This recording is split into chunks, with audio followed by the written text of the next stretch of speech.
Fala, minha gente bronzeada, sejam muito bem-vindos à nossa resenha carioca, diretamente do Rufi, em cima do Breuteco da Gávea. Eu, Rafael Oliveira, e ela, minha parceira, meu fechamento, Lígia Vargas, senhoras e senhores. Hoje ele nem fez piadinha comigo, porque quem vai fazer sou eu. Repararam que quem veio de penteado foi ele? Ele agora, Felipe não vai mais me arrumar. Felipe vai pra casa do Rafael mudar os looks, os hairs do Rafael, né não, gente? Tô nojento assim. Tá Tô nesse nojento assim. nível. Mas sejam muito bem-vindos a essa mesa de bar, sempre farta, alegre e reverente, para falar o quê? Do Rio de Janeiro, essa cidade maravilhosa que encanta e inspira muita gente.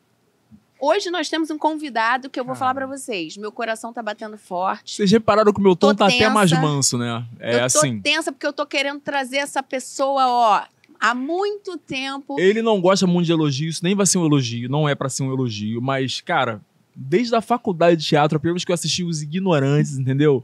O cara é uma aula. A peça que ele tá em cartaz agora é incrível, eu já assisti 5 ou 6 vezes. Ele está indo embora, então vocês já sabem de quem se trata. Já. A peça atual eu já assisti 5 ou 6 vezes e toda vez que eu assisto eu aprendo alguma coisa nova. Cara, é uma aula de teatro. E, além de atuar, ele escreve, ele tem livros publicados. E se você o acompanha no Instagram, você também tem textos de reflexões incríveis de graça ali na rede social. Exatamente. Estamos falando de quem, Lígia Vargas? Desse maravilhoso, querido, que amamos, Pedro Cardoso. Pedro Cardoso. Seja muito bem-vindo. Felizíssimo de estar aqui, cara. Uma negociação difícil com a gente dele. Olha, a gente teve que falar com um agente, com assessor de imprensa, assessor de rede social Um homem dele. intocável, dificílimo. Mas eu não tenho agente, não tenho assessor. Para falar comigo, é só esbarrar comigo. Não vou ficar acreditando que eu tenho. Não. Porque todo mundo tem. Não, mas a gente... Vocês têm? Claro que a gente tem, o Hernani. Ah, o Hernani, quem é Hernani? Eu não tenho. Eu tenho um amigo que trabalha comigo, mas não é meu... Mas sabe o que eu acho que é diferente da época que você começou para agora? Você dificilmente tem acesso às coisas que você conseguiu ter acesso enquanto oportunidades sem um agente. Hoje em dia. Ah, sim. Esse é o grande ponto. As pessoas falam que eu não consigo mais trabalho porque eu não tenho um agente. Eu acho que não. Vou me permitir discordar. Por favor. Eu acho que essa figura do agente é mais uma imposição da influência estadunidense. É o modo deles se relacionarem. Todo mundo lá tem agente. Os agentes lá chegam a ser uma interface entre o artista e o público poderosíssima. Lá, realmente, os agentes controlam o mercado de trabalho e, infelizmente, nós estamos caminhando, na minha opinião, para esse péssimo modelo estadunidense em que uma categoria que não é artística, é a do burocrata, vai ter mais poder do que o próprio artista, o seu empregador, e, portanto, vai decidir quem chega ou não para o público. Eu acho muito ruim. Eu não sinto nenhuma necessidade de ter agente, nem secretário, nem nada, e para falar comigo é só dar sorte de me encontrar na rua. É só ir ao teatro. Ir ao teatro. Vai ao teatro. E foi eu o que acho eu fiz. isso. Agora eu entendo que há uma mudança geracional aí, mas não, então, honestamente, na minha opinião, ela vem para desprestigiar o artista. Eu não acho que é positivo. Eu acho péssimo, porque, por exemplo, nós que somos artistas que não temos o rosto tão conhecido do público, não somos interessantes para os agentes. E aí é uma coisa horrível, porque a qualidade das pessoas não pode ser medida pelo agente ou pelos seguidores do Facebook. Eu concordo com você por inteiro, mas, por exemplo, os últimos testes que eu fiz, eu faço teste constantemente. Pedem o meu Instagram para saber quantos seguidores eu tenho. Para fazer um teste para qualquer uma das grandes redes, o caminho é pelo meu agente, porque seria pelo agente, porque esse teste não aparece em lugar algum. Então tem uma mudança. É cruel, né? E eu não acho que isso aqui é melhor. Eu concordo com o que você está falando enquanto resultado. Que seja evitável, concordo com você. Talvez hoje em dia já seja inevitável, mas é ruim. É péssimo. Coloca poder em quem não tem poder. Exato. O poder sempre vai para quem não tem. Quem de fato tem é de quem eles tiram. Então tiram de nós para colocar nesses que eu chamo burocratas da profissão, assim como os diretores de elenco também. Entendeu? Você vai nas televisões levar um vídeo teu, vá ao teatro. Ou assista aqui. Isso aqui é o que é? Um blog? É um videoblog? É um programa, é um videocast. É um programa de audiovisual. Assista aqui, veja as pessoas. Eu acho tudo isso muito ruim. Nos tira prestígio, nos tira poder. Eu acho. Concordo com você. Autonomia. Concordo com você. Autonomia, nos escraviza a uma lógica que não nos pertence. Quem quer ter seguidores de sei lá o quê? A pessoa quer ser ator. Né? Isso, eu quero atuar, exatamente. Mas, como eu tô muito feliz de você Já começamos ter... levinho, vocês já perceberam que começou levinho e esse vai ser o tom. Muito feliz de você ter vindo, aceitado o meu convite de participar desse programa, do qual diremos Você é Genial. Não, parem com isso que eu vou embora. Trouxe um mimo pra você. Um chocolate que eu gosto. Isso aqui é meu tchau. Eu adoro chocolate mesmo, e esse é dos bons. Obrigadíssimo. Imagina. Pedro, Trouxe gente... um telefone pra ti. Ai, obrigada. Depois Obrigada. eu dou no final. Eu vou fazer vários comentários no meu Instagram em nome do Pedro, e aí você vai olhar o Pedro fazendo vários elogios a mim, ao meu trabalho. A gente sempre pergunta pro convidado qual é a maior carioquice que ele tem. Você é um carioca, crescido Sandália na zona sul do havaiana. Rio, havaiana. Eu acho impossível viver no Rio de Janeiro sem uma sandália havaiana. Assim, eu tenho sei lá quantas. Compro a sandália havaiana a cada 10 dias, sei lá. É mesmo. A sandália havaiana é o sapato, né? Aqui do Rio de Janeiro, né? Sei lá. Mas que agora está exportado, né? Agora virou um artigo de luxo. Ela era um artigo de operários da construção civil. Exato. Né? Se tornou um artigo de luxo. Eu acho que fizeram um bom trabalho Fizeram lá. um rebranding. uma... Eu não sabia que era bilíngue o programa. programa. Isso, a gente atinge o mundo inteiro, Pedro. Daí. Rebrand. Eu não sei essa palavra em português, porque é um termo da publicidade. É um rebrando. Não é um rebrando. Rebrand. Um reposicionamento de marca. Fizeram um reposicionamento de marca, Pedro. É um reposicionamento de marca. Pergunta ao teu agente. Ele é ótimo. Fizeram um reposicionamento de marca. Eu acho bonito, ficou ótimo. Eu tenho uma mala deles que é ótima. E eles são realmente bons. Agora, era bom quando era mais baratinho, né? Mas sabe o que eu acho legal? Bem. Que é uma marca brasileira que ganhou espaço no mundo. Gente, fora lá na Europa é caríssima uma sandália. E tem que ser, porque é um design, porque vem de fora, emprega uma opção de pessoas. Não acho errado ser caro, não. Acho legal ser caro. Agora, para os operários aqui... Mas eles têm umas linhas mas continua, mais baratas. Continua. Aquela clássica branquinha azul, preço bom, ó, continua. Eu me surpreendi muito positivamente quando eu vi uma loja da Havaiana dentro da Disney, na Califórnia. Eu acho que foi comprada por uma outra... Era uma coisa, se eu não me engano, familiar. E, se não me engano, como tudo no mundo, foi comprado por uma grande marca, não tenho certeza. Mas seja lá como for, a Havaiana é a minha maior carioquice, digamos assim. E você foi morar fora, mas eu queria saber o que você mais sente falta do Rio quando você não está aqui. A praia. Eu sou do Rio de Janeiro, da parte da praia. Rio de Janeiro é uma cidade, mais ou menos, 2 cidades, por causa da questão geográfica do maciço da Tijuca, né? Sim. Realmente, o maciço da Tijuca divide geograficamente a cidade, terminou por dividir também economicamente, ainda que haja muitas comunidades de pessoas não ricas, incrustadas na zona sul e também na zona leste, que é a Barra da Tijuca, né? Não, zona oeste. A Barra é oeste. Leste seria água, né? Seria o no centro. Zona oeste, centro. Zona Oeste, perdão. Então, a cidade é 2 cidades, de fato. Há muitas músicas sobre isso, há uma diferença, um pouco de espírito da cidade entre uma e outra. Eu sou dessa mais frívola, que é essa aqui da praia, e passei a vida toda andando por essas praias, e Copacabana, Leme, Ipanema, Leblon, São Conrado, até a Barra da Tijuca. Esse litoral é a cidade para mim. Embora eu também habite, conheça e frequente a parte de lá do morro, do maciço da Tijuca. Mas o que eu sinto falta mesmo é desse mar, dessa praia. Mas o que você faz nessa praia? Você pega sol, você vai para areia? Faço de um tudo. Eu ando, pego onda, sou surfista. Com aquela roupinha preta? Agora eu tô vendo o Pedro com a roupa de borracha.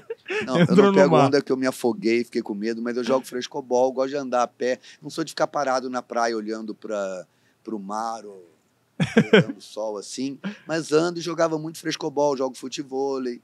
Mas o que faço mais mesmo é andar. Agora, você mora em Portugal e é longe da praia onde você mora? Não, moro na praia, não é a mesma praia. Não é a mesma coisa. Não é. Essa praia nossa aqui tem, sei lá... Bom, tem as minhas memórias, né? E tem mesmo uma graça. Eu acho. Diferente. Não sei explicar. As pessoas, e a praia tá mudada também. Mudou Há muita coisa. uma população que antes se sentia proibida de ir à praia. Agora se faz Da presente. ancestralidade brasileira, da ancestralidade africana brasileira, agora está lá. Não gosto da caixa de som, acho uma agressão brutal ao barulho natural da praia. Do mar, E não são só os afrodescendentes que põem o som, todos põem, né? Isso eu acho mesmo mal. Mas gosto de ver a praia mais com a cara da totalidade da população e menos de pessoas só brancas. Você é uma pessoa muito reflexiva. Acho que Eu sou. gostaria de saber, na sua opinião, qual é a melhor característica do povo carioca? Essa é uma pergunta complexa, porque, sei lá, às vezes me parece que há povos cariocas, porque, infelizmente, por conta da história brasileira, é sempre muito difícil falar em uma unidade de nacionalidade brasileira, né? Não pode ser o mesmo país, não pode ser a mesma nacionalidade, as pessoas que escravizaram e as pessoas que foram escravizadas. Isso tem meros 100 e poucos anos que foi desfeito juridicamente e ainda vai longe de ser desfeito socialmente. Então é difícil dizer. Há uma carioquice das pessoas, digamos assim. Eu não gosto também de falar só das pessoas que têm a pele mais escura que outras, porque a pobreza ela não faz essa separação. Não faz essa separação. Embora no Brasil, por conta da história, coincida muito mais você encontrar pessoas de pele escura ainda mais próximas da pobreza. Já não tanto, graças a Deus. Já muita gente conseguiu se formar, conseguiu estudar e se colocar melhor no mercado de trabalho. Mas existe uma carioquice, digamos assim, dos morros. E existe uma outra carioquice do country club, da hípica, do clube militar, né, do Parque Lage, do Jardim Botânico, assim como existe uma carioquice do Lins, né, de Madureira. Exatamente. Então é difícil para mim falar de uma carioquice só. Eu acho que existem várias que se misturam, que convivem, que se influenciam, que em alguma medida se querem bem, em outra medida não, se querem mal. Então é uma identidade complexa, difícil de definir, talvez, em poucas palavras. Ok.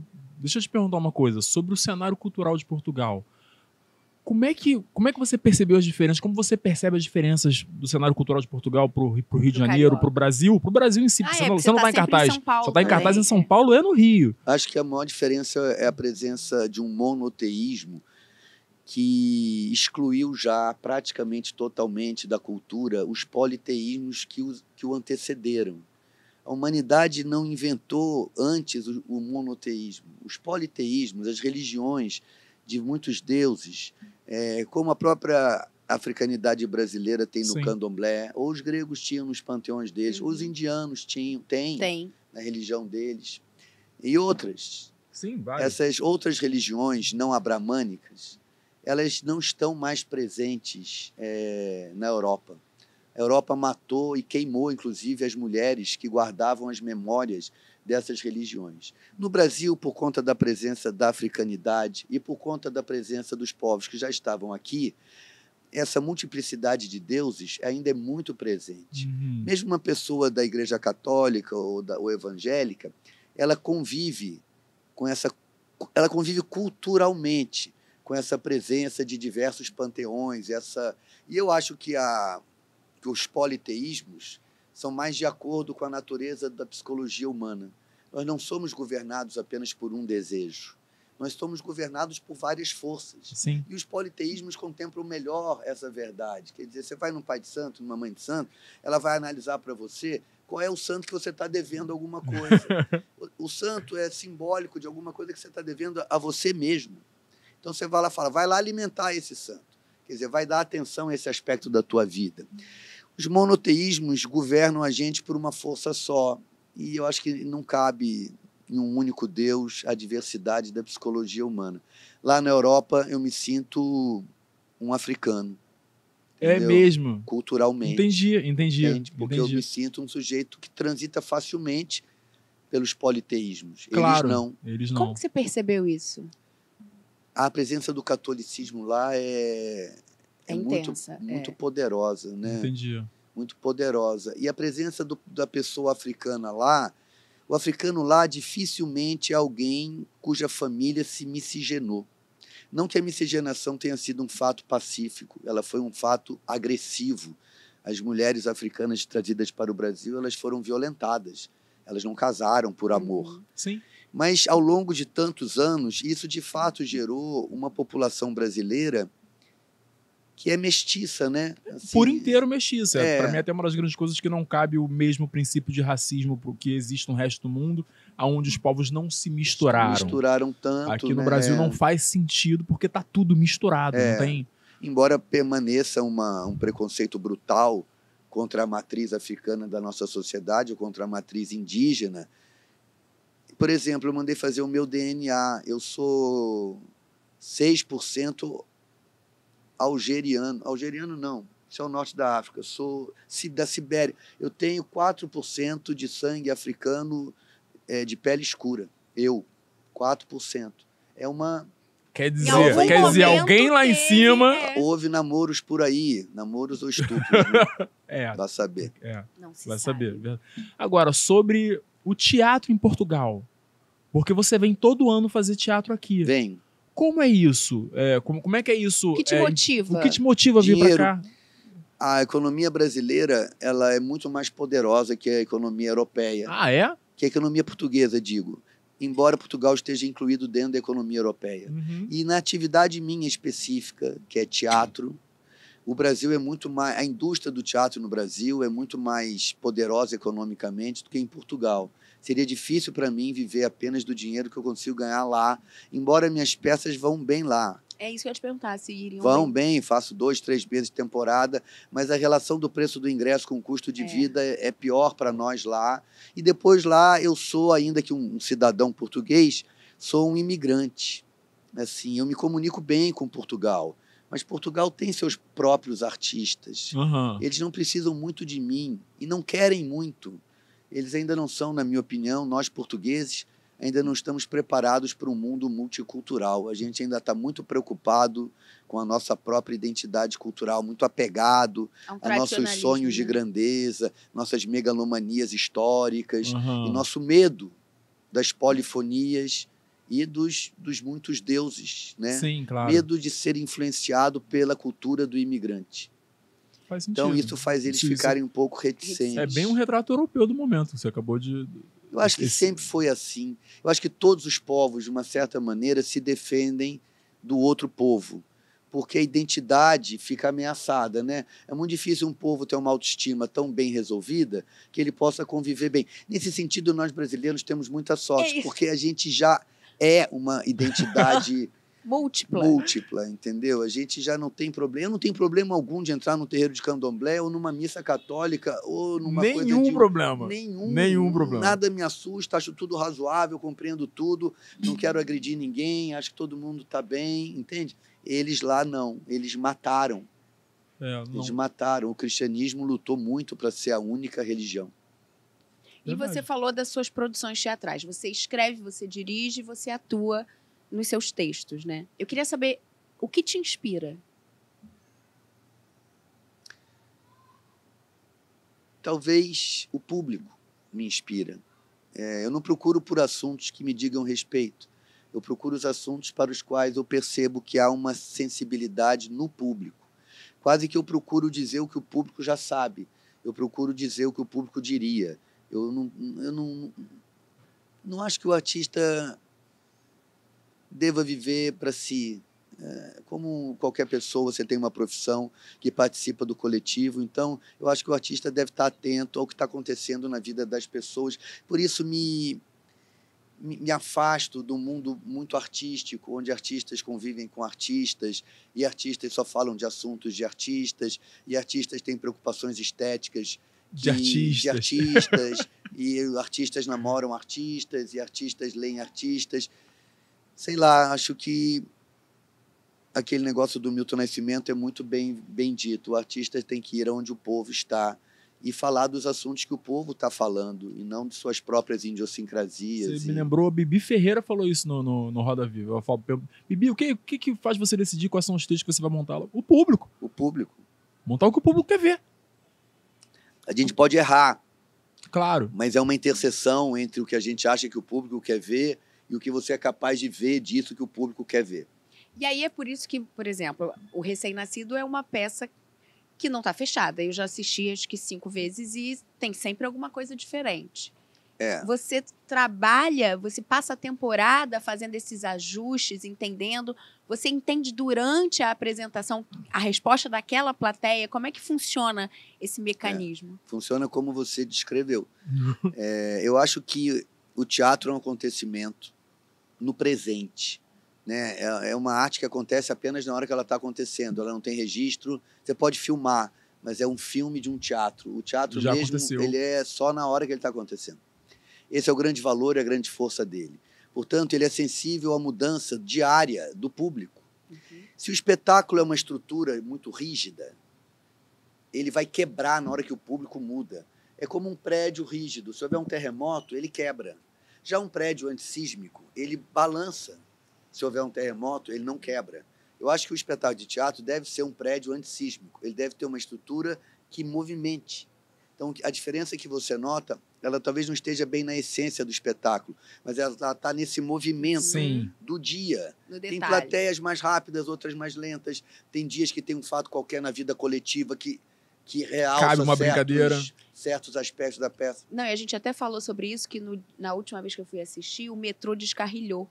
Foi. E depois a gente comentou sobre a plateia, quando ela tem um fato externo ao espetáculo muito poderoso, aquilo está presente ali. Se faz presente. Não e você tem que lidar. Aprendi tudo isso com a Amir Haddad, gente, não inventei isso não. Foi o Amir que me ensinou isso. Amir veio aqui e falou de você. E eu dele, se começar a falar dele, não paro mais. Vamos falar dele. Falar dele. Agora, a última vez que eu fui assistir, que foi semana passada, o Pedro, quando ele começa a peça... Mas deixa eu falar, cada semana que ele vai, é ele mais um. Ai, que isso, Lídia? Lídia, sossega. Eu vou sozinho, vou estudar. Levou o Rodrigo semana passada, que eu vi. Eu e o Rodrigo, meu amigo. Arrumando depois problema pra mim, Depois eu te conto essa fofoca, cara. Pedro. Depois eu te conto essa fofoca. Ela tá fofoca. tentando me arrumar um problema, porque eu sou solteiro e, segundo ela, eu namoro demais. Entendeu? Pedro. Tem assuntos que eu vou me abster. Esse é um. E aí, o Pedro desceu pra plateia antes de começar a peça, como ele faz. Pra mim, eu vejo o seu processo inteiro de estar na rua ali, eu vejo isso acontecendo. E você acabou sentando do meu lado. E aí as pessoas começaram a te perguntar coisas e eu te perguntei se você ainda ficava nervoso. Você falou, não, eu fico, na verdade, querendo. Pra mim é uma partida de futebol. E acho que casa muito com o que você tá falando, esse lugar do acontecer na hora e querer saber como é que vai ser o espetáculo daquele dia. Mas como é que é o seu processo nessa sensação, é a sensação de público mesmo ali fazendo pra valer e percebendo o que tá acontecendo? Ou já pensa alguma coisa antes? Como é que é isso? Eu fiquei meio tenso enquanto você estava perguntando, porque ela estava tentando tirar aqui a...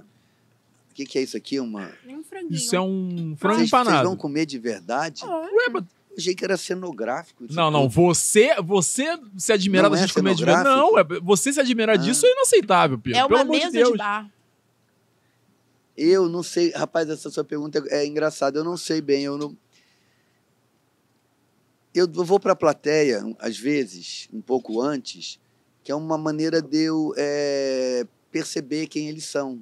Assim, uma tentativa de me mimetizar ali. E também de tirar qualquer expectativa de que eu sou alguém assim, que vai ficar no palco, que é intocável, que vou fazer alguma coisa sobre-humana. Eu não acho que a arte seja isso. Eu acho que a arte é um acontecimento ao alcance de qualquer pessoa. Deveria ser. Todo mundo faz teatro um pouco. Quando alguém conta uma história numa festa, quando você conta para o teu marido, ou seja lá para quem for, como é que foi teu dia, você às vezes encena um pouco. Ah, a polícia me parou, o cara falou, documenta. Eu falei, moço, calma. Todo mundo... Teatro é uma arte natural.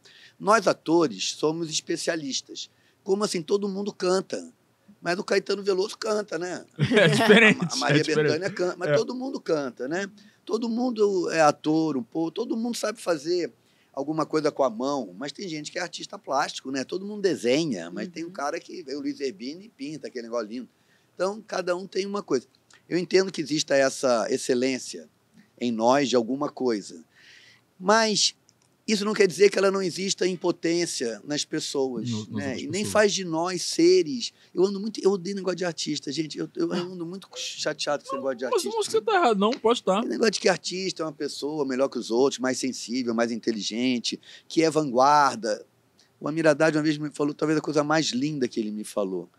Quando ele fez o carnaval lá do Joãozinho 30, que ele fez para o Joãozinho 30 um Abre Alas, que era um grupo de mendigos com Jesus Cristo. Ele falou assim para mim: a vanguarda é sempre o povo. A vanguarda não é o artista, nem o intelectual, nem o crítico. A vanguarda é o saber coletivo do povo, que se manifesta às vezes em algumas pessoas, mas é um saber coletivo da naturalidade do convívio, entende? Então, eu acho que eu nunca mais quis, depois de ouvir isso, me sentir melhor que o meu público. Muito pelo contrário, que me sentir igual, participante, ali com as pessoas. Hoje eu vou contar uma história, amanhã talvez outra pessoa conte. Não necessariamente eu. Deixa eu Falando só de Amir. antes para mim. Quando você vai para o palco antes da peça, você fala para o público ficar muito à vontade, que pode ir ao banheiro se quiser, que pode fazer, levantar, escar a perna, nananã. Já teve alguma situação de alguém ter feito algo inusitado? Quase levantei assim? semana passada. Não. Ninguém nunca fez. Não. O que seria também que eu falo aquilo mais uma vez o Amir, né? Teatro de rua. O mundo não tem que parar porque uma peça está sendo apresentada. O mundo, as pessoas não param de pensar em outras coisas quando estão vendo uma peça de teatro. O artista não merece essa exclusividade da atenção. Isso é uma loucura da vaidade. Parar o mundo, Não, a vida continua acontecendo. As pessoas que têm filho continuam preocupadas se os filhos estão bem. Quem tem um pai de idade continua preocupado se o pai está bem. Quem está preocupado com a saída do teatro, se vai ser assaltado ou não, continua preocupado. A vida continua acontecendo. Eu não acho que a arte tem esse poder de paralisar o mundo. Nem quero. Por isso que falo isso, porque sinto que isso é uma tendência minoritária intelectualmente. Entendeu? Todo mundo acha que a arte é um acontecimento que merece um respeito inacreditável e tudo tem que parar. Tem coisas engraçadas na vida, né? Essa é uma. Porque se eu for querer levantar ele ao mesmo tempo vai embora. Que engraçado.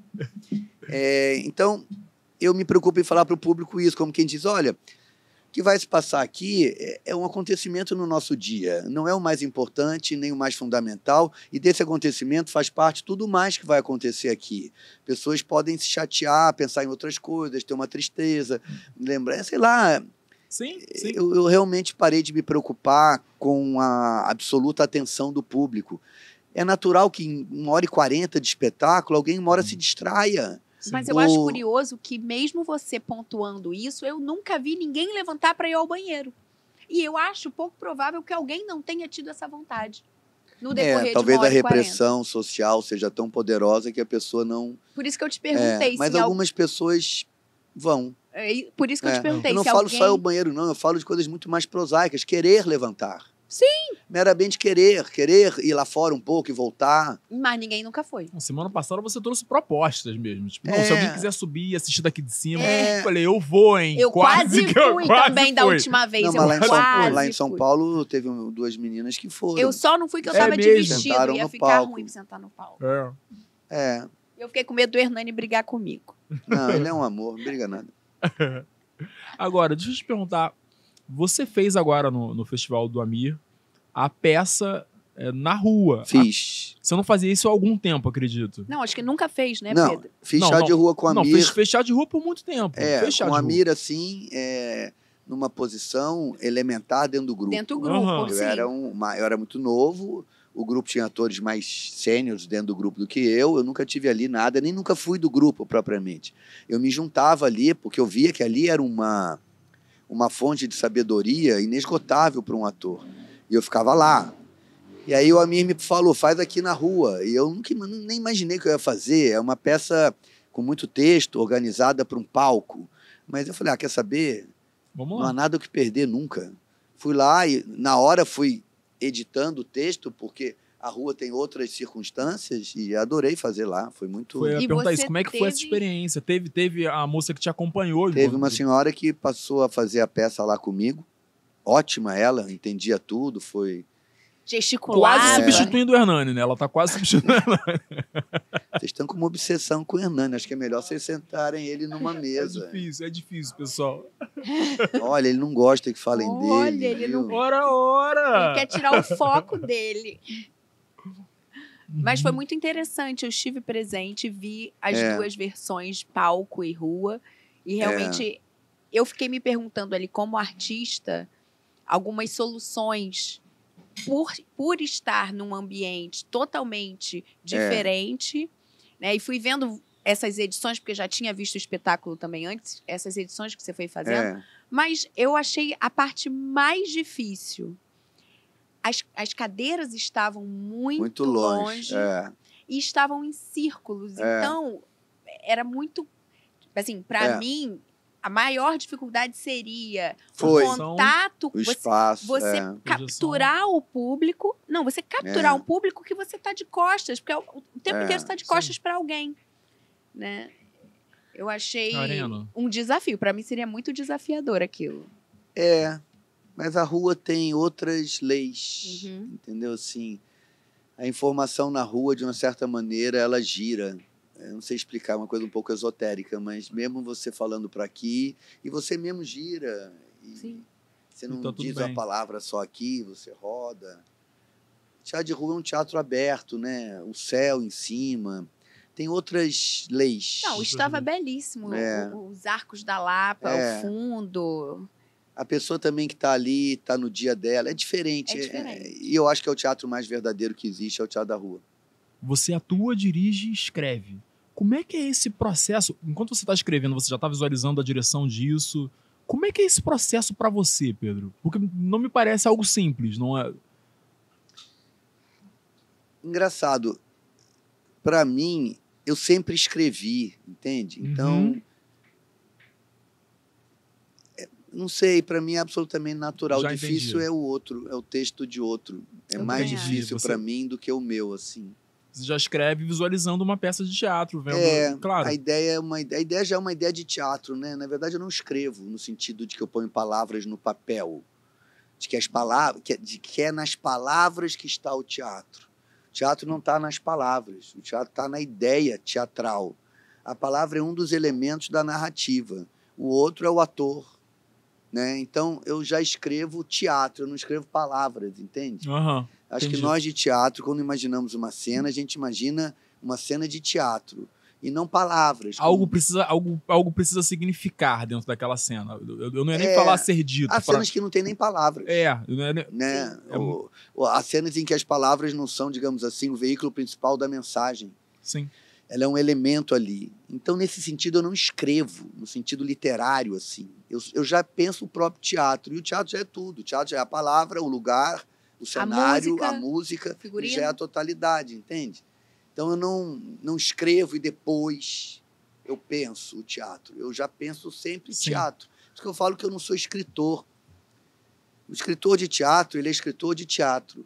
E é outra muito coisa. raro um escritor que não é de teatro saber escrever para teatro. Há grandes escritores, grandes, que tentaram peças de teatro. Geralmente não são boas. Embora sejam... Vou dar um exemplo pretensioso de dar, mas... Eu acho a peça do Sartre, aquela Huis Clos, Uhum. que são 4 pessoas numa sala, numa metáfora do que é o inferno, que o inferno é o convívio e tal, é uma brilhante ideia filosófica, uma brilhante ideia até narrativa. Mas não é uma peça de teatro muito eficiente, porque Não. as ideias que estão lá não são muito teatrais. Há um predomínio da literatura sobre o teatro ali. Entendi. Às vezes isso acontece, sabe? E aí o teatro não é literatura. A literatura é um dos elementos do teatro. Às vezes não é nem literatura, sei lá. Então eu só penso, respondendo a tua pergunta, sempre já o teatro absoluto, nunca Entendi. ele fragmentado, entendeu? Eu não penso a encenação depois de ter escrito o texto. E você é um dos precursores do teatro besterol, né, que faz parte aí, eu acho que da formação do humor brasileiro. E eu queria saber como isso influenciou a sua trajetória e como você percebe o seu humor atual, assim, relacionando a esse início e hoje em dia. É uma boa pergunta mesmo. Talvez uma das grandes coisas que o Amir Haddad tenha feito por mim foi fazer eu me compreender dentro de uma tradição histórica.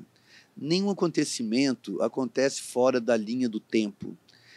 Ninguém vem de lugar nenhum, nem vai para lugar nenhum. Você participa de um ciclo histórico, né? Quando você é jovem, você tem a ilusão de que você está inaugurando alguma coisa. Toda pessoa que chega no mercado de trabalho com a sua geração tem a impressão de que está chegando e trazendo do nada uma novidade.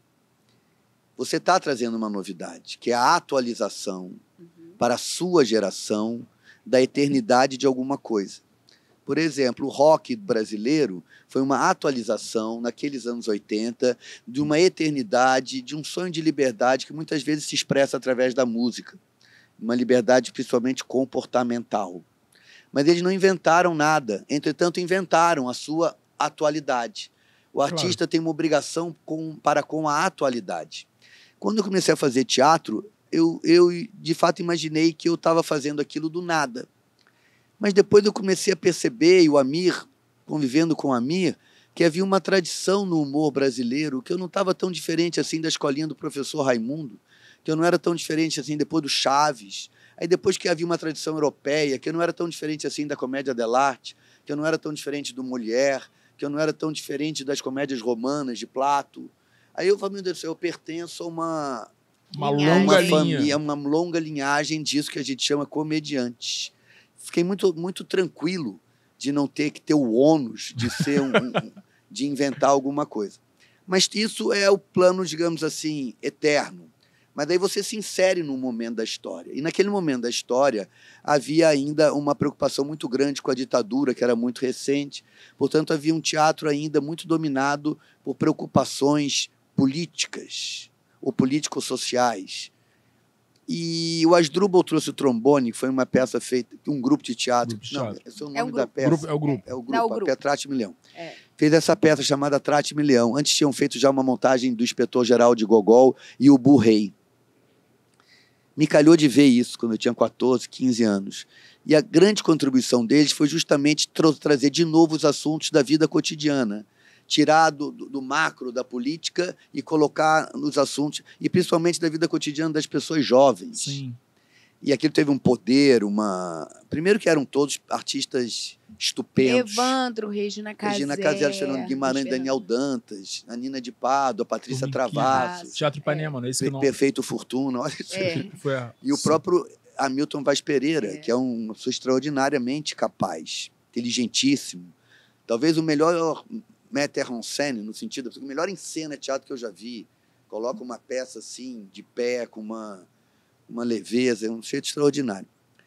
E eles tinham essa grande originalidade. Depois o Marco Nanini e a Marília Pera fizeram um espetáculo com textos do Mauro Razzi, do Vicente Pereira e de 3 autores, que também eram uma comédia muito boa, entende? Então, quando eu fiz o Bar Doce Bar, que é o espetáculo que foi carimbado com esse título aí, Besterol, a gente também já estava percebendo isso. O que eu e Felipe tínhamos, talvez, de nossa contribuição, era mesmo uma comédia impiedosa, uma ansiedade de uma comédia total, que se justificasse por si mesma, que o fato de rir valesse por ele mesmo, que você não precisa ter nenhum bom motivo para rir.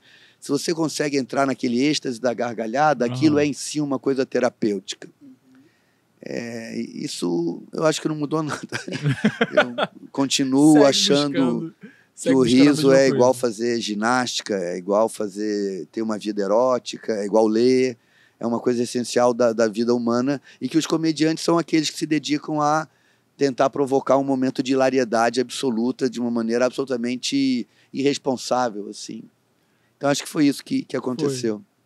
Entendi. Voltando ao que você falou ali em cima, ali atrás você falou de Caetano e Bethânia. O que você escuta?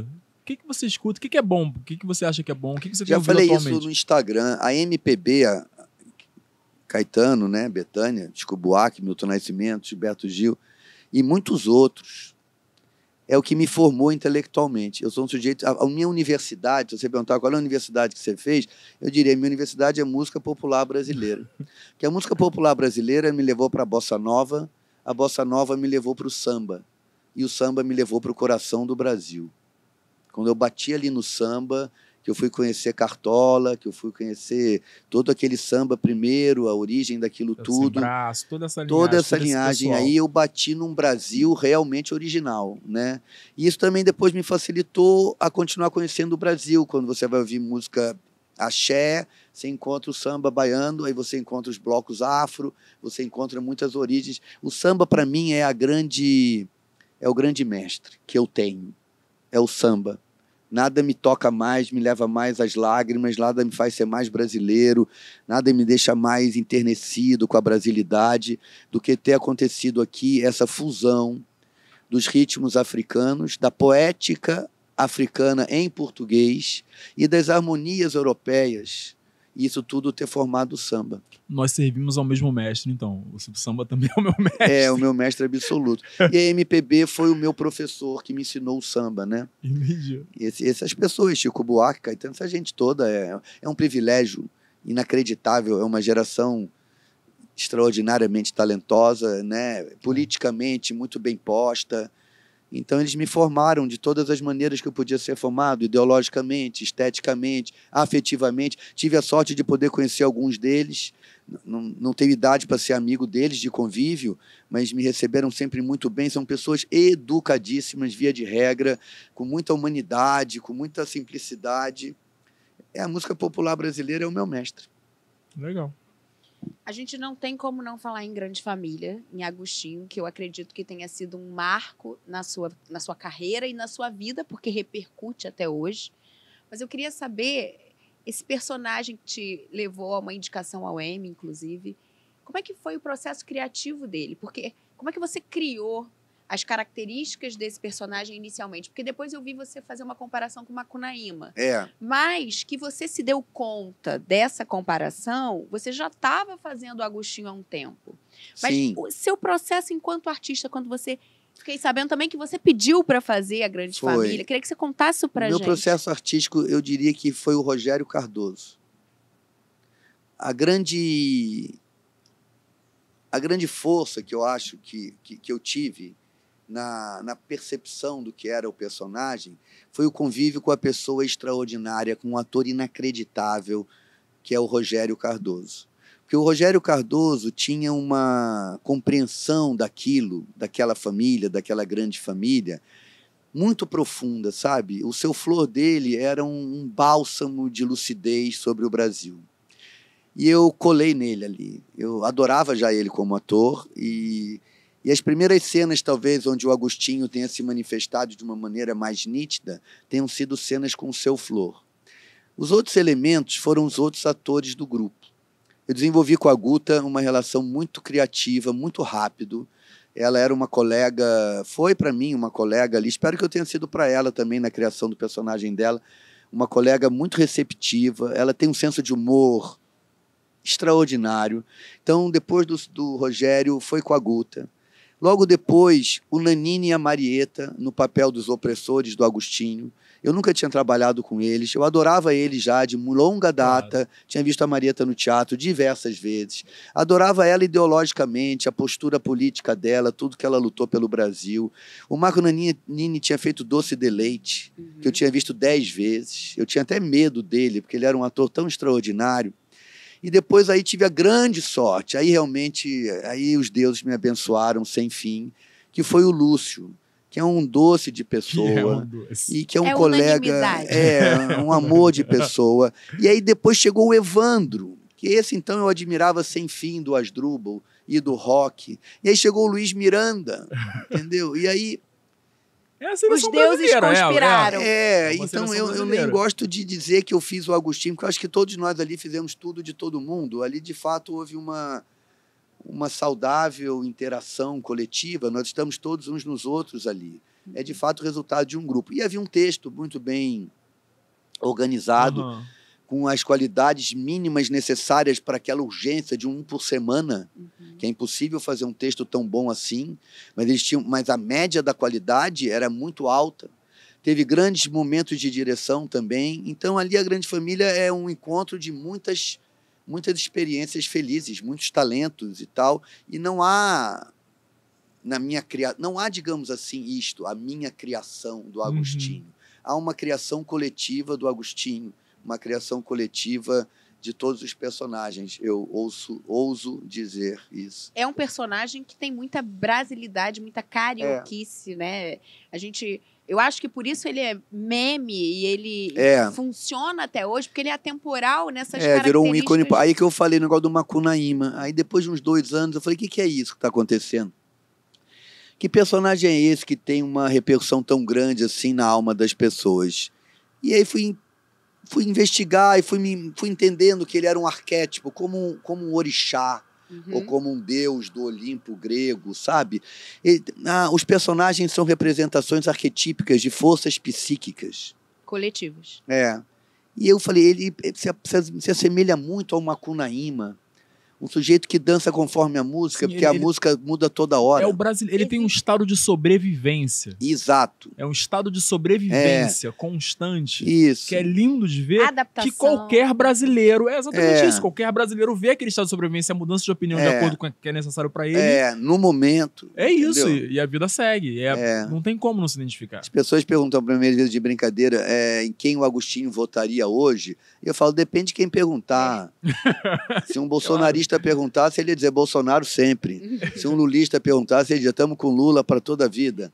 Ele ia votar no que ganhasse. Ele era, como você falou muito bem, um estado de sobrevivência permanente. É isso, para mim é a maior característica do brasileiro, eu consigo ver claramente. E nisso, uma bondade, que foi uma coisa também que isso me surpreendeu a mim mesmo. Assim, o Brasil é um país cheio de ódio, mas com muita vontade de bondade.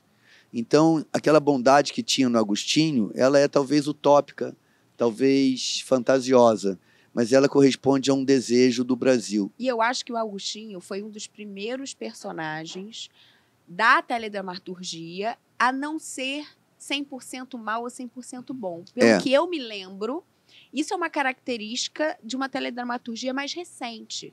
Porque antes você tinha o protagonista e o antagonista. O protagonista era um bobão que só apanhava, né? E que não reagia a nada. Né? E o antagonista era só um vilão ruim o tempo inteiro. O Agostinho não, ele tem esse... Mais uma vez a tradição, né? Gosto sempre de lembrar disso. Você estava falando e me veio à memória 2 personagens. Um do Lima Duarte, o Zeca Diabo. Sim. Que era também... que eu não... você não era nascida ainda. O Zeca Diabo era eu sei quem é, um matador. Uhum. Mas era um personagem cativante, as pessoas adoravam ele, porque ele também tinha essas ambivalências, essas complexidades. E o Antônio Fagundes também, em diversos personagens. O Antônio Fagundes sempre traz uma ambivalência, uma bondade na maldade, uma maldade na bondade, um egoísmo na generosidade, enfim, essa maior complexa dança do arquétipo. Isso me lembrou de um personagem do Nanini, que eu acho que é em Lisbela, que ele é um matador, e aí pergunta, aí ele, não, mas eu vou, o que você quer fazer aqui? Não, eu quero matar não sei quem. Mas você tem coragem? Coragem não, eu tenho o hábito. Ah, uma maravilha, é um texto genial. É genial, lembrei disso agora. É uma peça de teatro. Você falou que o Agostinho acaba sendo uma criação coletiva desse convívio, mas de alguma forma é você que vai entregar o personagem no final. Então você observa essas pessoas todas e alguma coisa você tira nessa conversa, né, nessa experiência, na troca de cena e tudo mais. O que você observa? É uma pergunta de ator querendo saber o que é observado para poder entregar aquilo ali, entendeu? Porque eu já lidei com pessoas muito maiores que eu e observei 1 milhão de coisas. Veja, ele quer saber, quando a gente for assistir sua peça hoje, o que a gente tem que observar em você? Não, eu vou explicar talvez melhor. É o input.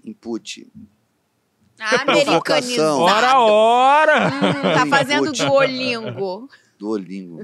Esse negócio é uma coisa que dá trocadilho esperto. Né? É a provocação, que é a arte do outro, no ato de contracenar, entendeu? Isso que eu quis dizer. Entendi. O Agostinho não seria o que foi sem a Guta. Sem a Bebel que a Guta fez. Foi a Bebel que a Guta fez que fez ser aquele Agostinho. Claro. Sem o Linneu que o Nanini fez. As minhas cenas com o Nanini são as cenas entre eu e o Nanini. O Linneu dele e o Agostinho meu. Aquilo é uma mútua provocação. A Dona Nenê igual. As cenas que eu tinha com a Marieta, se fosse outra atriz, eu faria de outro jeito. Claro. Porque ela me daria outros retornos. Inputs, outras provocações, entende? Entendi, Foi isso agora que eu quis dizer. Quando você entra no jogo, é como um time de futebol. Se você muda o jogador, você muda o jogo. Sim. Você não pode manter a mesma tática com jogadores diferentes. Vai sair as jogadas serão outras. Então, o Agostinho, foi isso que eu quis dizer. Ele é o resultado da minha interação profissional com aqueles meus colegas. Entendi. Entende? E acredito que todos os personagens foram criados assim. Eu também provoquei o Linneu do Nanini. Claro. E vice-versa. E isso é um bem precioso, um elenco que teve essa capacidade de contracenar honestamente, sem vaidades, sem competições, com uma... Juro, gente, eu falo isso que eu não vontade de chorar, é um milagre. É um milagre. Nós nos dávamos beníssimo, em cena. Mesmo quem passou por lá, André Beltrão fez um personagem que durou várias temporadas, a Marilda, tive cenas extraordinárias também com o André, que eu já conhecia de muito tempo, sabe? Uhum. E outros atores. Ali havia, de fato, um culto ao sagrado ato de contracenar, que é uma lição que a gente aprende no primeiro dia que você vai ser ator, que você não faz nada sozinho. Que se eu faço assim, você faz assim. Uhum. Que se eu te chamo, você vem. Que se eu grito com o teu personagem, ele fica pequeno ou ele reage. Tudo é um jogo para criar a verossimilhança da narrativa. Foi isso que eu quis dizer. Entendi. Sabe uma Entendi. curiosidade que o Lucinho contou? Que na véspera do teste para a Grande Família, ele e a Guta estavam aqui, jantando, bebendo. Nesse cerveja. restaurante? Tava aqui embaixo, tava aqui Ó. embaixo antes de ser Breuteco, né? Eu sou contra testes, né? Então, eu acho o Você teste... é contra teste? Eu acho o teste um absurdo. Mas você acha que... Vou explicar por quê. Porque, assim, o trabalho do ator é um trabalho, Sim. não é uma naturalidade. Então, para eu chegar a um resultado, eu tenho que trabalhar. Agora, como que eu vou chegar lá no teste e vou ter feito um trabalho que não me foi proposto fazer? Então, o que é testado não é a capacidade de um ator trabalhar. O que é testado é a mera semelhança, quase que do tipo físico, Ah, sim. ou do Ok. temperamento da pessoa com o personagem. O que os diretores de audiovisual geralmente procuram é um ator que já seja o personagem, entendeu? O que é uma crueldade. Concordo, ok. Porque nós não somos o personagem, nem se o personagem for igual a você, você tem que criar ele. Eu acho... Quem foi? Eu odeio o teste Eu não porque sei- eu é não uma sei se foi o- ofensa ao ator. Eu não sei se foi o Woody Allen que entrou num concurso... Não, foi o Chaplin, que entrou num concurso de pessoas parecidas ou com o Woody Allen ou com o Chaplin e tirou segundo lugar. Não sei. Sim, foi o Chaplin. Foi o Chaplin, Se eu não me né? engano, foi o Porque- Chaplin. Mas a piada é boa. Uma última pergunta sobre a Grande Família. É um projeto que durou 13 ou 14 anos, né? Não, durou até hoje. Dura até Entendeu? A hoje. Globo só não paga a gente. Ou paga um valor muito irrisório, perto do que, na minha opinião, ela fatura. Mas o programa dura até hoje. Mas a gravação, né? O período sim, de gravação foi. E não, eu falei desculpa, é porque eu falei isso porque o direito autoral é uma coisa que nós temos que falar. Uhum. O direito autoral não se esgota no período de gravação. Como se vê, ele dura muito mais. E nós temos que ser remunerados por ele, Pela reprodução. pela eterna exploração dele. Mas diga, desculpa. Um projeto tão longo, quais os prós e os contras você percebe com relação a isso? Estar participando de um projeto, fazendo o mesmo personagem? Eu, sinceramente, não percebi nenhum contra. Não. Eu ganhei cada vez mais dinheiro, o que é uma circunstância profissional muito rara de acontecer. Sim. Que o teu empregador, uma hora, precisa de você tanto quanto você dele. Geralmente, a gente precisa do empregador muito mais do que ele de nós, porque há menos trabalho do que empregados. Sim. Há pessoas atrás do emprego. E nenhum de nós é assim também tão especial que seja absolutamente insubstituível. Mas depois que você crava a tua cara no personagem, você passa a ficar menos substituível. Sempre se pode tirar você, né? Matar o personagem. Ou matar o personagem. Então, eu ali vivi uma situação incomum na profissão, o que me possibilitou ganhar um dinheiro talvez muito difícil de se ganhar, hoje em dia talvez impossível de se ganhar. Não durou muito essa fase de ganhar muito De bem, auge. mas durou uns 5 ou 6 anos. Isso era muito positivo. Outra coisa que era muito positiva era estar participando da vida brasileira permanentemente, entendeu? Assim, era emocionante isso, poder, quando eu conseguia botar uma piada, um caco, uma situação bem da semana, e aquilo ia ao ar dali a pouco, e isso tinha uma repercussão na rua. Eu não achei nada ruim. Eu acho que acabou porque havia talvez um esgotamento das possibilidades dramatúrgicas. Isso, de fato... O Lucinho falou isso também porque tem um recorte de época ali. Que É. chega uma hora que Não, o Sim falou da idade também, por É. exemplo, do personagem dele específico, da idade, né? é. Que foi envelhecendo, que já não cabia mais. Uma hora o Agostinho teria que virar o Linneu, e o Linneu virar o Seu Flor, Uhum. entendeu? E o Lúcio, o personagem dele, virar o Agostinho. Sim. Tinha um envelhecimento, assim, inevitável. Eu acho que foi bem também, acabou bem, Sim. acabou numa boa hora. E você é um ator de audiovisual e teatro, mas você tem mais prazer por um ou pelo outro? Teatro.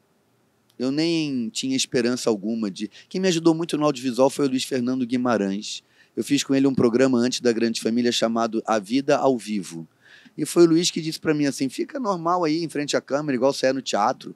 O Luiz é uma pessoa extremamente inteligente. E eu acho ele um ator É um monstro. É. sem igual. Contracenar com ele é como jogar futebol com o Pelé. Eu acho que eu aprendi muito ali a não ter medo da televisão. A não achar que a televisão tinha regras mais severas do que o teatro, sabe? Foi o Luiz que me deu a mão e me puxou. Eu não me sentia muito confortável fazendo televisão. Não, até porque eu fiz um negócio do Gilberto Braga, Os Anos Rebeldes, que foi interessante, mas o meu personagem não era tão fundamental assim. Sei lá, teatro me é um ambiente mais amigável do que cinema e TV. Falando de teatro, no Recém-Nascido é a biografia do Pedrinho. Eu queria te perguntar sobre isso. Pedrinho é o seu nome. É uma piada com relação a ser uma piada sobre stand-up? É uma piada sobre stand-up. O stand-up é um teatro na primeira pessoa. A minha peça é o stand-up de um personagem que fala de si mesmo na primeira pessoa. Entendi. Eu só me valho da provocação dele ter o meu próprio nome. Tá, eu queria te perguntar sobre isso. Só para incomodar, para cutucar com a vara curta esse gênero stand-up comedy. Queria te perguntar sobre isso. Era isso. A gente pode perguntar como é o Pedro na função pai de 4 mulheres? Pode perguntar à vontade. Difícil vai ser eu responder. Porque não vejo... Sei nem como é que eu vou contar quem eu sou para pessoas que não me conhecem. Talvez... É impossível. Talvez a sua... é porque eu acho, assim, o que tem por trás dessa pergunta é... Você é extremamente reflexivo. E a gente vive num mundo de transformações onde as mulheres estão conquistando coisas, né, a passos lentos. Ainda temos muito o que conquistar, mas já conquistamos algumas coisas. E a gente sabe o quanto a paternidade, a maternidade nos transforma. Então, nesse sentido, assim, como isso te transformou como ser humano, sabe? Se é que isso te transformou. Ou se isso te gera alguma preocupação que antes você não tinha. Eu vi você falando que depois que você tem filhos... com elas, mas... Depois que você tem filhos, você começa a querer acreditar em Deus. Depois que você tem filhos. Sim, também. Que é interessante a possibilidade de existir um Deus que proteja as pessoas. Provavelmente não existe, mas dá vontade de que... Porque a paternidade e a maternidade transformam muito a gente. Você tem um filho, né? Sim. E como é que foi para você? Desesperador. Em que sentido? Muitos. Quais? Meu filho é o meu maior amor e o meu maior medo. A maternidade me trouxe um medo da perda que antes eu nunca tive. Inclusive, uma vontade de viver muito maior porque eu sinto que eu preciso estar viva para estar na formação dele. Para ajudá-lo nesse processo, sabe? As mães têm muito essa sensação. Não sei se os pais têm tanto, mas as mães de fato têm. É verdade, isso é muito já ouvi. Enlouquecedor. Você não tem filhos? Não tenho filhos por enquanto. Não que eu saiba. Não por enquanto. Não por enquanto. Mas voltando para Recém-Nascido, eu assistindo, tive a sensação que é uma ode a mulheres, a mães, de alguma forma. Como é pra você, porque você tem 4 filhas, teve alguns casamentos. Como é, aí é uma coisa que eu não tenho na minha experiência e tenho essa curiosidade realmente, observar uma mulher que você já admira se tornar algo muito maior e muito mais forte, muito mais poderoso na sua frente. Não há nenhuma ilação que vocês façam entre a peça e a minha vida pessoal que seja muito diferente do que a vida de qualquer outra pessoa, entendeu? Por isso é que eu tô reticente em responder. Não, mas eu entendo entendi. isso. Não eu há acho- nada que se passe na minha vida que não se passe na sua Sim. ou na sua. É muito igual, é muito semelhante. Ter filho é isso que você falou mesmo. É um Pra você amor também? para todo mundo. Não Acho que é sei se difícil. para todo mundo, mas talvez Não, para a maioria. Pra maioria. Ok. Pode ser de modos, talvez, digamos assim, imperfeitos, mas todo mundo conhece, quando você tem filho, um amor maior do que o amor que você tem por você mesmo. Mas será Como você falou. que todos? Acho que Porque eu sim. conheço uns casos assim de mães narcisistas, umas coisas assim que diferem. Sim, pois é. São Mas aí entra justamente Você no seu acha que é a pessoal, no seu maioria? particular. a dificuldade de alguém em amar Um outro. um outro mais do que a É, si mesmo, mas o amor maior está ali, ainda que ele esteja sendo negado, entende? Entendo. Então, acho que é mais ou menos assim. E, de fato, é muito surpreendente. Há outros modos de amar alguém mais do que a você mesmo. Eu acho que não é só ter filhos.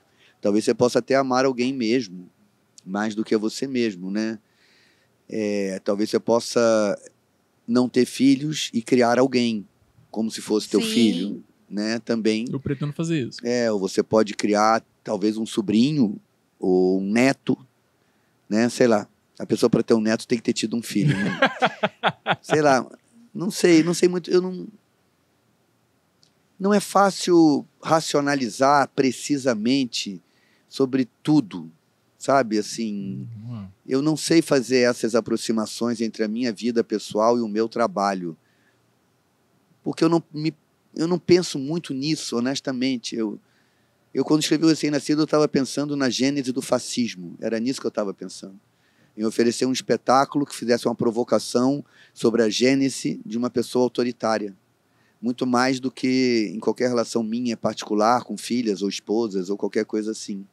Eu realmente não tenho atração por esse ensimesmamento do artista em si Sim. mesmo. Na verdade, eu fujo um pouco disso como o diabo da cruz, porque eu acho que os artistas vão ficando Egóicos. egóicos. Sim. Não, É uma implicância. No momento eu dou muito implicante no negócio de artista mesmo. Acho que acho que você tá errado, não. Acho que tem até um lugar de manter uma a manutenção questão. pro pé permanecer no chão. Tá o certo. pé, exato, O quando pé o tem que Lula permanecer no começou chão. quando o Haddad começou a parecer foi o Haddad, né, que ia perder pro Jair Messias. Sim. Os artistas tentaram ir à rua, fazer virar o voto e tal. E eu olhava aquilo e falava, meu Deus, que ilusão de que nós temos esse poder. Nós estamos aqui sem falar com as pessoas sobre os assuntos da realidade, de repente a gente quer convencer alguém a votar no nosso candidato. Não vamos convencer ninguém, e não convencemos. Uhum. Você acha, agora você falou uma outra coisa, você acha que o artista, porque é isso, os artistas da atualidade, por exemplo, não se fazem presentes nesse lugar comum, nessa comunicação do dia a dia com o grande público. Você acha que o artista deveria estar mais presente nisso? Eu acho que se o artista frequenta os lugares públicos, em salas VIP, ele colocou uma distância entre ele e as pessoas, que por que alguém depois vai achar que a opinião desse artista, que está numa sala VIP, enquanto está todo mundo no calor, está todo mundo lá na pipoca, está todo mundo no sufoco da vida, por que esse artista vai ter uma influência intelectual sobre os outros? Acho que a gente está muito enganado de achar que as pessoas nos adoram. Isso é mentira, as pessoas não nos adoram. As pessoas eventualmente gostam de alguma coisa artística que a gente fez, uma música, uma peça, mas isso não significa que a pessoa te adora. Então, mas existe um texto do Humberto Eco que fala sobre o poder da televisão em construir, em transformar artistas, pessoas em deuses do Olimpo. Ele deve estar certíssimo, ele é um gênio. E quando ele fala, ele tem um livro sobre isso, eu usei isso na minha dissertação de mestrado.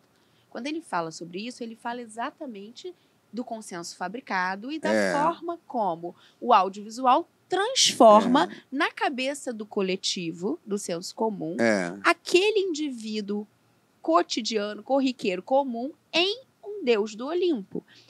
O jogador de futebol agora, por exemplo, é o Exato. mesmo fenômeno, porque o sujeito joga bem futebol, e porque joga futebol tão bem que ele ficou multimilionário, parece que a opinião política dele é relevante. Aí vem o Neymar falar a favor do fascismo brasileiro só porque ele é um bom jogador de futebol. Mas nem argumentos ele bota na mesa. Ele faz uma mera declaração de amor àquilo, sem nem se preocupar em trazer um argumento. O que eu acredito é que qualquer pessoa tem importância. contanto que os argumentos dela sejam valorosos. Se você é conhecido ou não, talvez seus argumentos tenham maior visibilidade imediata. Sim. Mas se você tiver bons argumentos, provavelmente você vai chegar nas pessoas. Enquanto que você ser meramente conhecido não faz o teu argumento bom ou mal. Sim. E o Neymar falando de política é irrelevante. Ele só joga bem futebol. Alguém que votou em alguém porque o Neymar achou ou porque eu achei, já votou errado. Uhum. A pessoa votei em alguém porque o Pedro disse uma coisa que eu fiquei pensando naquilo. Mas, Ou então votei em alguém porque o Neymar, ou porque tal cantor sertanejo, disse uma coisa que me fez pensar. E não porque tal cantor sertanejo foi no palácio lá do presidente e e falou disse, que... esse aqui é o homem, com Deus, vamos com Deus, para toda. Falou uma merda qualquer lá. Desculpa o palavrão, mas é porque tem hora que... Não, tá tudo Aqui bem. pode, é Não mesa tem de Aqui jeito. pode, aqui é mesa de bar, aqui pode. Mas Tá tem tudo criança vendo, né? Aproveitando que você falou sobre isso, eu quero destacar uma frase que você falou, que foi o seguinte: se suportarmos as divergências, talvez consigamos nos influenciar. E eu acho isso muito interessante porque eu acho isso talvez uma das coisas mais importantes de se aprender a colocar em prática. E para todas as relações. Porque a partir do momento que você se disponibiliza a ouvir o outro, por mais que você não concorde em momento nenhum, você passa a ter uma visão mais ampla daquela situação a partir do ponto de vista que o outro traz. Claro, exatamente. Foi isso que eu quis dizer, exatamente isso. Então, acho que essa É. sua frase pontua uma necessidade que se faz urgente nesse momento de tanta dicotomia e de tanta polarização. Ontem estava o Boulos e aquele outro lá, como é o nome do outro lá, que está candidato a... Ricardo, nem merece que a gente guarde o nome dele, porque eu não guardo. Estava lá o Boulos, que é uma pessoa que eu acho que tem boas intenções. Mas o debate foi exatamente o contrário disso que você está dizendo. Os dois o tempo inteiro tentando desmoralizar moralmente o outro. Não é nem eticamente, é moralmente. Para que o argumento do outro não tenha valor nenhum, porque ele é uma pessoa moralmente desprestigiosa, que não vale nada. Nenhum assunto real foi trazido ali. Ninguém falou como é que a gente vai evitar que novamente em São Paulo tenha um apagão elétrico dessas proporções, se chover novamente do mesmo modo. E a política deveria ser o lugar onde a gente enfrenta problemas objetivos. E não apenas o que a gente enfrenta são vaidades pessoais e projetos de poder pessoais. É só isso que eu vi ali. Não vi ninguém interessado no bem de ninguém. Só vejo pessoas querendo chegar ao poder. E aí o discurso é sempre autoelogioso. E é o que eu falo quando eu fui naquele programa. Não há verdadeiro debate. Não há. E o público fica convencido de que debate é isso. Debate não é isso aqui que a gente está fazendo. Debate eu chegar aqui e ficar dizendo, você está dizendo isso porque você não sei o que, não sei o que lá. Te viram ontem à noite em tal lugar. Você em qual lugar também, não sei o Às que. vezes é pegar uma cadeira e dar uma cadeirada Uma no cadeira, outro. diz para mim, você também nunca não sei o que lá. Ah, tá bem. É isso que eles fazem. Aí não há vida política. Eu acho nenhuma. engraçado, aí é uma opinião minha por inteiro, eu acho engraçado que ninguém percebeu ainda que se você simplesmente focar no que você está falando de fazer política, você já gera um ruído na atualidade, nesse cenário atual. Não, mas olha se só. alguém te ataca e você fala, então, eu venho aqui discutir o processo da água, vamos falar sobre isso? Acho isso. Se você faz isso, você já gera uma ruptura. Já. Teve um candidato agora à seleção no Nordeste que Ganhou ganhou da Folha? sem usar nenhum papelzinho. Ele usou as folhas secas como... Ó. Escreveu em folha Quer ver seca. um sintoma da nossa doença política? Pessoas que já tiveram alguma projeção por conta do bolsonarismo, como Alexandre Frota e outros, como Pezão também parece, candidataram-se a ser vereador em pequenas cidades. Porque a vida política é um emprego para desempregados, você entendeu? Mas claro Mas que no é. Brasil as pessoas se empregam na política. É. Fora as pessoas têm uma profissão. Mas isso é claro. E aí você chega numa cidade pequena com um nome de alguma projeção. 2.000 e poucos votos você se elege vereador. O apego a essa droga, eu acho que a política é mesmo uma droga, não é uma força de expressão, não. Eu acho que ela tem uma atuação bioquímica nas pessoas. Porque os caras não aguentam, o cara quer ser vereador de uma cidadezinha depois de ter sido deputado federal. Ele quer o Pezão já foi governador, não aguenta ficar em casa e trabalhar como todo mundo. Ele quer ter um carguinho, ter uma salinha dele do vereadorzinho, ter um assessorzinho. Mas é a política ou é o dinheiro poder, fácil, tal. Pedro? Não, talvez É a seja política ou o poder. Eu dinheiro acho que é o fácil? dinheiro isso não é nem política. Porque Isso é política chegar... Sabe por que eles não falam sobre a água? Porque nenhum deles sabe como resolver esse problema. Exatamente. Eles não estudaram, não conhecem e não estão pensando nisso. Estão pensando no slogan que eles vão dizer. Então é o dinheiro fácil, é o poder, Dinheiro e poder talvez sejam a mesma coisa. Depois, Sim. não, não vou falar isso do texto da peça, vou guardar isso pra quem for assistir. Você tem que assistir a peça do Pedro. Porque ele fala uma coisa muito boa. Bom, vai assistir a peça do Pedro. Mas eu acho que é muito mais esse lugar, porque um vereador desses nem vai à Câmara, nem à Câmara pra trabalhar. Ele quer o salário dele dentro de casa, quieto. A gente tem muito para falar sobre esse assunto, mas o Hernani já está dizendo que a gente acabou. Então, Eu acho Pedro, também, porque a gente falou pra caramba. esse programa a gente tem um momento esotérico. Que a gente vai botar essas cartas A aqui. cara do Pedro olhando as coisas é muito bom. E você vai. Eu não tenho nada a ver você com vai isso. tirar. Vocês. Você veio, você sentou nessa mesa de tarô. É. Você E aí, achou ó? que era um programa, mas na verdade é um jogo de tarô. Mas, porém, Todavia, contudo, deste baralho, a gente tem uma outra parte do baralho que é um baralho filosófico. que a gente nunca usou com ninguém e resolveu usar com você. E aí a gente tem duas cartas que a gente separou pra te perguntar. Pra Ok. ler pra você te perguntar. Eu leio uma, você lê a outra? Pode ser.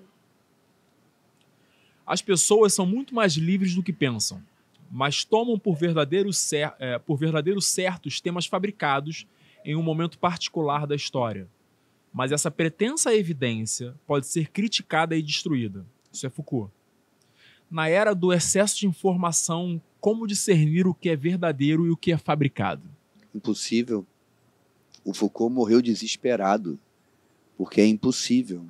A não ser que haja uma mudança de espírito crítico muito complexa de haver. Colegas meus que não são do nosso ramo já me mostraram vídeos. Uma vez um me mostrou um vídeo de um ministro do Supremo Tribunal Federal dizendo uma coisa qualquer completamente estapafúrdia. Era obviamente dublado. Eu, como sou profissional, olhei e falei, mas você não está vendo que está dublado? Que está fora de sync? O amador não é capaz de ter essa crítica sobre a imagem. Nós que trabalhamos com isso temos. E agora, com essa possibilidade dos computadores de fato simularem a realidade de forma tecnicamente muito grande, isso ficará cada vez mais impossível de ser diferenciado. O Foucault não tem resposta para a angústia dele. Ele terminou a vida Sofrendo em com pânico. É. Eu não sei como resolver isso. Sem a cultura e a liberdade relativa que ela pressupõe, a sociedade, por mais perfeita que seja, não passa de uma selva. É por isso que toda criação autêntica é um dom para o futuro. É.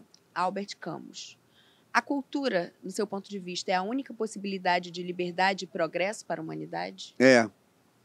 Quer dizer, cultura é uma palavra que tem um sentido que a gente talvez tenha que definir um pouco. Sim, né? porque tem várias possibilidades de É, definição. uma coisa que se confunde é o produto cultural, o comércio de um produto cultural. Isto não é essa cultura aí cultura. que Sim, o Camus claro. está falando. É Camus, né? Que você falou? Albert Camus, não é? Camus. Deixa eu ver. Camus. Como que fala? Camus. Camus. Albert Camus. Eu não francês. conheço esse, é francês? É. Ele está se referindo, provavelmente, à cultura em oposição ao que é natural. O bebezinho é natural na manifestação das vontades dele. O que é colocado dentro do bebezinho são limites da cultura. Né? É disso que eu acho que ele está se referindo. Quer dizer, o homem construiu, desenvolveu a cultura para se poupar das guerras, dos assassinatos.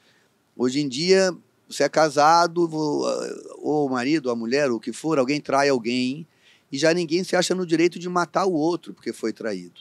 Mas já houve épocas em que a cultura até admitia que você matasse a pessoa que te traiu, né? Hoje a gente já fala, pera lá, que isso, também não é para Pelo amor de tanto. Deus. Pelo amor de Deus, cada um tem direito a si mesmo, né? Então são ganhos da cultura, né? A cultura, a humanidade vai... Eu acho que a vida hoje é melhor, por incrível que pareça, do que foi em outros tempos. Hoje não se admite que se queime uma mulher apenas porque ela sabe fazer um chá. E na Idade Média da Europa fazia-se isso, e por aí vai.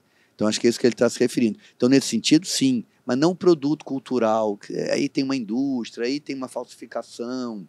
Aí depende do quê? Não, é a cultura no sentido da cultura local, regional, dos hábitos. Daquilo que não é natural, daquilo que é uma construção do intelecto e não uma construção do instinto. O instinto empurra para a violência, o intelecto é que fala, se você bater, ele vai te bater de volta, então é melhor conversar. Você vai perder seu réu primário. É melhor se entender. do que, a princípio, é melhor se entender. Agora, dessas aqui, que são aleatórias, se você não quiser responder, a gente pega outra. Tu tira Porque a aí, gente pega não aí. sabe o que tem aqui, não. Eu tenho que pegar uma carta? É, Quantas você quiser, fica à vontade. Vocês leem? A gente lê. Tu consegue ler? Tá vendo? a substância Tô de toda? lente. Se Deus lhe desse a oportunidade de eliminar um dos 10 mandamentos, qual deles você escolheria? Ah, não sei nem os 10 de cor. Também não sei os 10 de cor. Então tem que tirar outra. O Domingos Oliveira fazia uma piada muito boa. Ele falava assim, não cobiçar a mulher do próximo. Ele falava assim, o próximo que fique distante. Eu achava essa piada muito boa. Essa é muito boa. Pode pegar mais uma? Posso, claro. Ele tá dificultando a vida.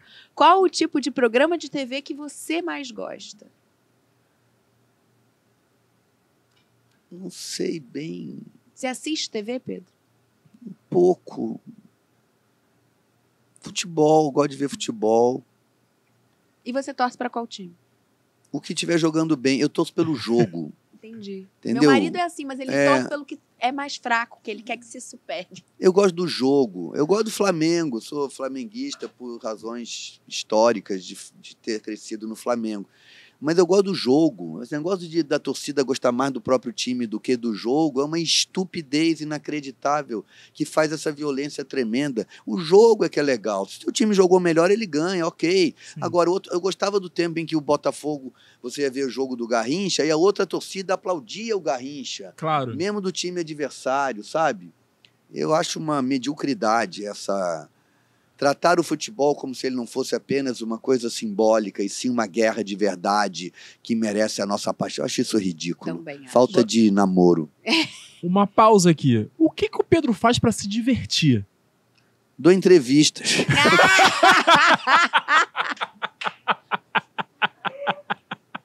Que não acabam nunca. Se adoça, Pedro. Mais uma pra gente terminar, porque você tem teatro e sua equipe já tá toda aqui olhando pra mim. Qual foi a maior demonstração de amizade que você recebeu do Hernani? Não tá escrito, Danani. Que você já recebeu. Há muitas. É difícil, é impossível escolher uma. Eu É. dei muita sorte na vida, tive muitos bons amigos. Tenho boas amizades mesmo, muito poderosas. Meus amigos gostam de mim, gosto deles, me fazem falta, convivo, me preocupo. Muitos, mas talvez, para não deixar isso sem uma resposta, a maior amizade que eu recebi, talvez, na vida foi do Amir. Porque o Amir me ensinou tudo e nunca me cobrou nada. Nada. Nem amizade, nem afeto, nem carinho, nem gratidão, nada. Nunca conheci alguém assim, que dá o que sabe apenas pelo prazer de ver o outro evoluir. Isso é uma coisa muito poderosa. Muito obrigada pela sua presença, pela sua disponibilidade, pela sua generosidade. Eu vim obrigado, na É, verdade. eu O ia perguntar isso. Hernani, que odeia que se fale nele, ele me obrigou a vir. Eu não Eu viria. espero que não tenha doído muito. Não, foi muito agradável. Quando a gente ganha um chocolate, fica tudo mais fácil. Eu que agradeço o tempo e a curiosidade e as perguntas. Se você ainda não assistiu O Recém-Nascido, corre no Teatro das Artes, Rio de Janeiro, Shopping da Gávea, segundas e terças, às 8 da noite, que é incrível. E se você já assistiu, Faz volta. igual a mim. Ajoelha e reza todo dia pra ele voltar com o alto-falante Não, e os calma, ignorantes calma. pra ele voltar. Calma, mas volta, porque o Recém-Nascido, cada dia, ele tem, assim, uma interação com a plateia, é uma peça Muda. nova, vale muito a pena. E São Paulo também. Sexta, sábado e domingo, Teatro Renascense. O link tá na bio do Pedro Cardoso. Se você ainda não segue o Pedro, manda muitas mensagens que ele ama receber mensagem. E a gente quer agradecer a sua presença aqui, Pedro. Pedro, muito obrigado. Obrigada, entendeu? tá? Foi maravilhoso te ter aqui conosco.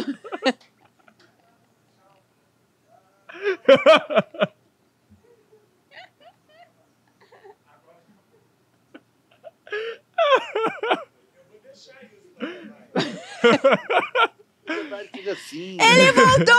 Ele voltou, gente! Senhoras tchau várias vezes. Queria agradecer a sua presença. De novo? De novo, Muito. você é um gênio, a gente te ama. Não.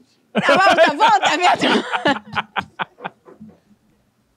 Muito Eu já sucesso. agradeci, falei muito obrigado pelas Sucesso perguntas e por sempre, tudo. que o seu teatro esteja sempre abarrotado, porque o público merece todas Tá as ficando uma coisa gargalhadas. emotiva.